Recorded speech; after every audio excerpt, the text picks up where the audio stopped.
Bonjour à tous et bienvenue sur Tanoufé TV dans le cadre de notre émission Univers du Sachant pour notre dossier spécial Kinte ou le pain Kita. La dernière fois, j'étais en train de dire que nous allons aujourd'hui étudier les insignes qui sont sur le pain Kita et aussi donner des interprétations sur ces différents insignes, sur ces différents motifs de ces différents pagnes. Alors ce que je voudrais faire savoir que ces insignes ne sont pas faits fortuits. Alors cela relève de la philosophie purement africaine, la philosophie culturelle Akan.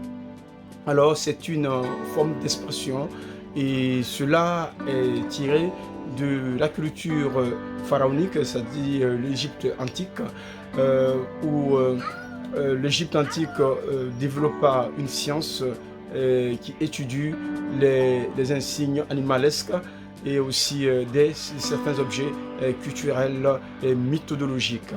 Alors, dans l'histoire, si l'on veut rentrer dans les annales clos, on va dire que tous ces insignes que vous voyez sur le pain Kita sont des insignes qui relèvent d'une symbolique ou d'un symbolisme culturel qui est une expression non verbale qui communique à plus d'un. Comme vous le constatez, cela est un code sacré, un code culturel qui parle plus. Et donc aujourd'hui, je vais épiloguer sur 4 insignes pour donner un peu l'interprétation et les symboliques historiques et culturelles. Alors pour commencer, vous avez ce pagne là avec moi. Alors ce que vous voyez là, ce signe que vous voyez là, ça, ce sont des cornes de bélier. Voilà, ce sont des cornes de bélier. Alors ça, dans la tradition Akan, et ce signe est vraiment expressif et a une valeur culturelle. Et surtout dans le royaume Abron, ce signe était ce qu'on appelle le symbole Adingra. Voilà, c'était un motif Adingra. Et vous savez, ce signe bélier ou les cornes du bélier donne une interprétation d'humilité, de force spirituelle, force morale et force physique. Et là, quand vous voyez ce motif-là sur ce pagne-là, ça veut dire que le roi a une sérénité et ne se trouve pas et ne se panique pas à toutes les situations. Et ces cornes sont des cornes de défense, c'est-à-dire que le roi a ce devoir de défendre son peuple.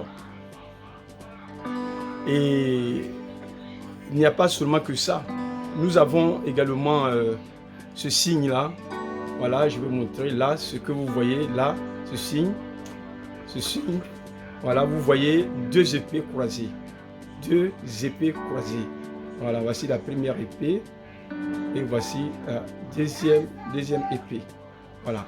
Et ce signe, ici dans la méthodologie Akan, ce signe est l'expression, ou traduit du moins l'autorité du souverain ou du monarque, c'est-à-dire le roi.